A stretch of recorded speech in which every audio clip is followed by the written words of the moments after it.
The time is precisely 6:15. This is the Sri Lanka Broadcasting Corporation. Here's the news edited by Anjana Tudamgoda and read by Ramesh Piris. The headlines. The President calls for uniting in solidarity to rebuild an affluent Sri Lanka. The Prime Minister says self-management taught in Buddhism can alleviate the crisis situation. Nearly 1,000 inmates pardoned for Vesak. The Minister heads discussions pertaining to Sri Lanka's petroleum sector. At least 27 injured in head-on bus collision at Kajugama. 2 Sri Lankan flights diverted to Mattala Airport due to inclement weather. Landslide warnings extended to 5 districts as rainfall continues. In news overseas, Serbia hit by second mass shooting a day after deadly school attack. And in sports, the world's top track and field athletes expected to compete at the Diamond League in Doha. Now the local news in detail. President Ranil Wickremesinghe, in his message to mark the Vesak Poya Day today, stressed that it is imperative to rise above all differences and unite to overcome all the difficulties. President Wickremesinghe said, at this juncture of the country's unprecedented economic crisis, the timeless philosophy of the Buddha becomes a source of solace. Therefore, during these troubled times, it is imperative to rise above all differences and join together in unity and service as espoused by the Buddha to overcome the dangers in pursuing a life of normality. The President noted that these paths should be guided by the 4 noble states of Metta, Karuna, Mudita and Upeksha as upheld in the Buddhist philosophy. Prime Minister Dinesh Gunawardena said in his Vesak Day message, the self-management taught in Buddhism can contribute to alleviate the crisis situation we are facing today. The Premier's message said the Vesak full moon is the most sacred day of all Buddhists around the world. He said the discipline instilled from Buddhism greatly influences and strengthening of national and religious harmony and also helps to understand proudly in front of the world. The Department of Prisons released nearly 1,000 inmates from prisons across the island today as per a special pardon granted by President Ranil Wickremesinghe in view of Vesak Poya Day. Accordingly, 988 prisoners, of whom 6 are female inmates, serving time for minor offences, were granted a presidential pardon by the head of state in accordance with Article 34 of the Constitution of Sri Lanka. Meanwhile, inmates will be allowed visitors both today and tomorrow, the Department of Prisons said, adding that family and friends visiting inmates will also be allowed to bring parcelled foods and sweets sufficient for one person during these 2 days. This news broadcast comes to you from the Sri Lanka Broadcasting Corporation. Continuing with more local news. Minister of Power and Energy Kanchana Wijesekara met with several interested parties yesterday to discuss matters relating to the petroleum sector. Accordingly, a meeting was held with officials of the Ministry, Lanka Indian Oil Corporation and Ceylon Petroleum Corporation and Minister Wijesekara yesterday, during which the fuel pricing formula established of new fuel stations and fuel distributions were discussed. Moreover, the discussion also focused on the expansion of the Ceylon Petroleum Storage Terminals Limited, the minister said in a tweet. The officer in charge of BIA said 2 Sri Lankan Airlines flights, which were due to land at the Bandaranaike International Airport in Katunayake, were diverted to the Mattala Rajapaksa International Airport last night due to inclement weather conditions in the vicinity of the BIA with heavy rain and lightning. The first Sri Lankan Airlines flight UL 605, which arrived at the BIA at 10:25 last night from Melbourne, Australia, carrying 297 passengers and 15 crew members, were diverted to MRIA. Accordingly, the plane landed at Mattala Airport at 11:35 last night. Steps have been taken to bring the passengers and staff of the plane to BIA by bus. And that ends local news.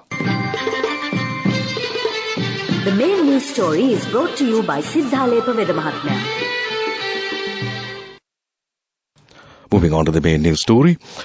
Two buses fatally collided at Kajugama in Pasyala early this morning, leaving at least 27 people injured. According to the police, a private-owned bus travelling from Kandy to Negombo had collided head-on with an SLTP bus plying from Colombo to Muttur.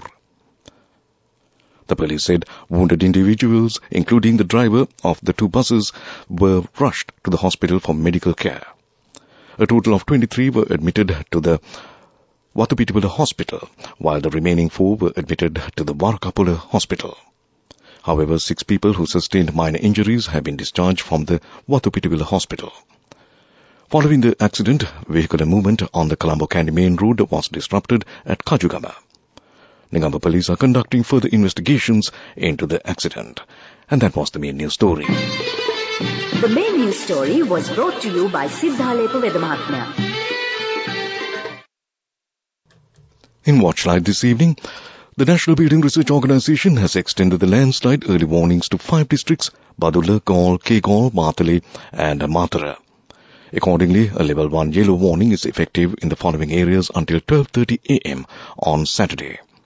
Badulla, Haldamulla and Halialla Divisional Secretariat Divisions in Badulla District, Badigama and Yakalamulla Divisional Secretariat Divisions in Gaul District, Kotapala and Pascoda Divisional Secretariat Divisions in Matara District, Kegaul Divisional Secretariat Divisions in Kegaul District and Palepula Divisional Secretariat Division in Matale District. Since the rainfall within the past 24 hours has exceeded 75 millimeters, people living in the aforementioned areas have been urged to be alert about the possibility of landslides, slope failures, rock falls, cutting failures and ground subsidence. And that came to you in Watchlight. Moving on to the bulletin of world news. Serbia hit by a second mass shooting day after deadly school attack. Marcos says Philippines bases could be useful if Taiwan attacked.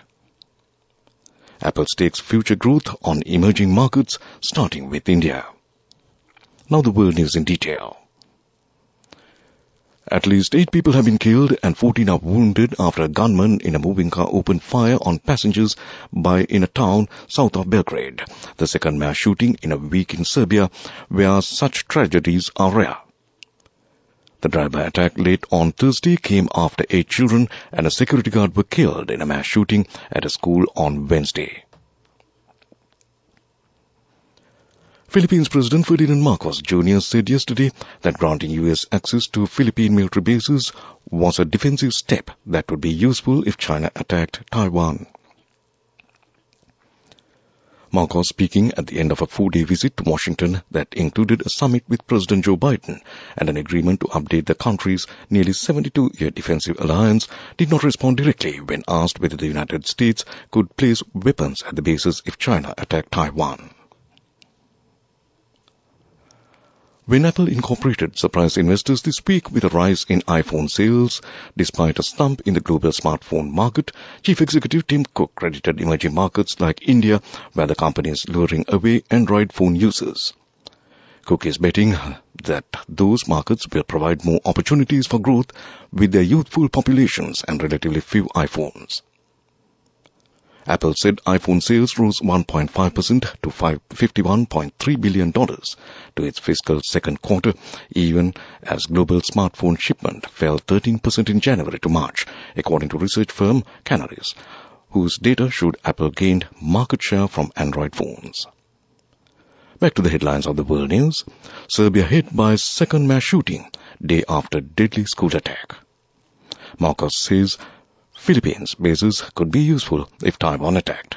And Apple stakes future growth on emerging markets, starting with India. And that concludes World News. Development News. In development news, MediHealth Hospitals, the largest primary healthcare chain and the fastest growing healthcare group in Sri Lanka, has announced the opening of its 17th healthcare facility in Mount Lavinia. This is good news for people in and around the area who can now access high-quality, affordable healthcare services.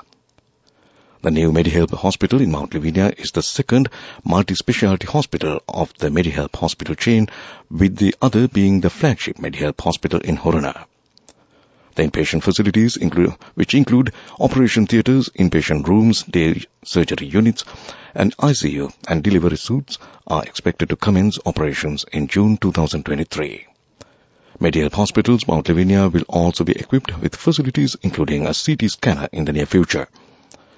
The hospital boasts ample parking, state-of-the-art facilities, modern medical equipment, spacious, comfortable seating, advanced digital features to enhance customer experience, and a team of experienced medical and non-medical staff. And that was Development News. Moving on to sports news, the world's top track and field athletes are raring to go as the athletics season gets underway at the Diamond League in Doha on Friday.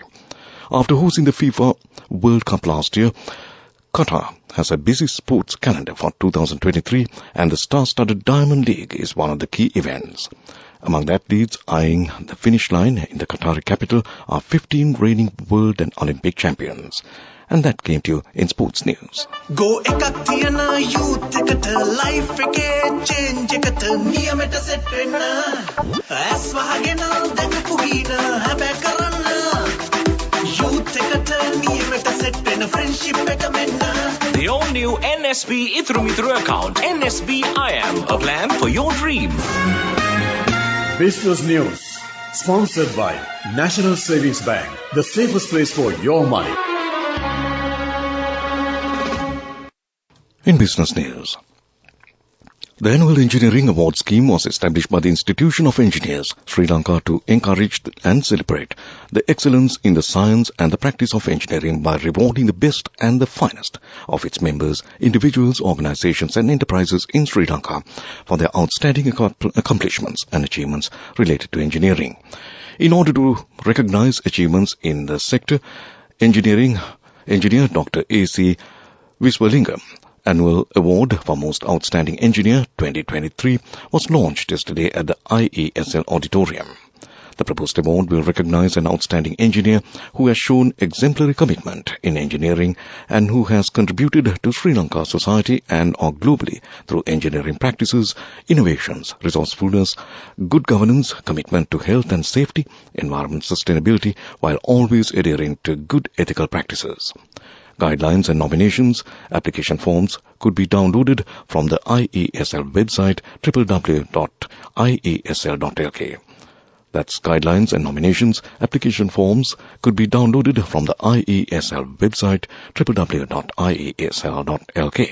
The application forms along with rules and guidelines can be obtained from IESL Secretariat from the 2nd of May 2023 until the 23rd of May 2023.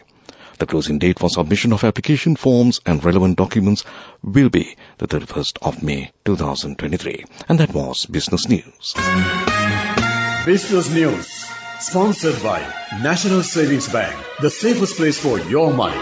Go ekaktiana youth ekata life eke change ekata niyameta set wenna as wahagena dakupugina habe karanna youth ekata niyameta set wenna friendship eka menna. The all-new NSB Ithru account, NSB I Am, a plan for your dream. Economic news, courtesy of... For the 5th consecutive year, LOLC is awarded People's Financial Services Brand of the Year at the 2022 Slim Kantar People's Awards. As the People's Financial Services Brand of the Year, LOLC continues to place the customer first, and this has won the hearts, minds and trust of Sri Lankans, with yet another prestigious award as proof of this lasting commitment. LOLC, imagine the possibilities. Moving on to economic news, Foreign Minister Ali Sabri has said Sri Lanka has requested Asian Development Bank to reclassify the Indian Ocean island to enable the country to get cheaper funds. The request was made from the ADB Vice President Sixin Chen at a meeting of ADB governors in South Korea. Minister Sabri said in a Twitter message that he requested inter alia for a reclassification of Sri Lanka which should enable the country to get access to better concessional financial facilities. The ADB is supporting Sri Lanka with policy loans under the International Monetary Fund program to stabilize the country after the collapse of its currency and default.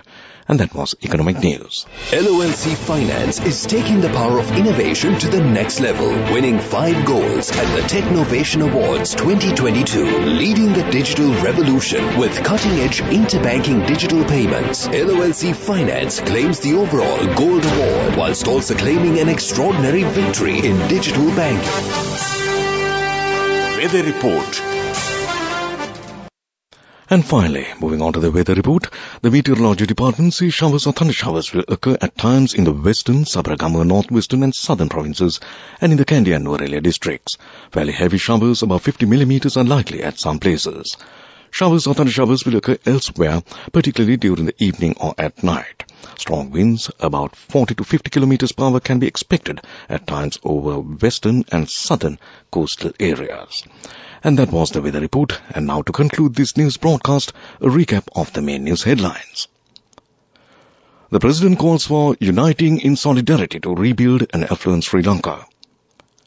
The Prime Minister says self-management taught in Buddhism can alleviate the crisis situation. Nearly 1,000 inmates pardoned for Vesak. The Minister heads discussions pertaining to Sri Lanka's petroleum sector. At least 27 injured in head-on bus collision at Kajugama. 2 Sri Lankan flights diverted to Mattala Airport due to inclement weather. Landslide warning extended to 5 districts as rainfall continues. In news overseas, Serbia hit by second mass shooting a day after deadly school attack. And in sports, the world's top track and field athletes expected to compete at the Diamond League in Doha. And with that, we conclude this news broadcast from the Sri Lanka Broadcasting Corporation.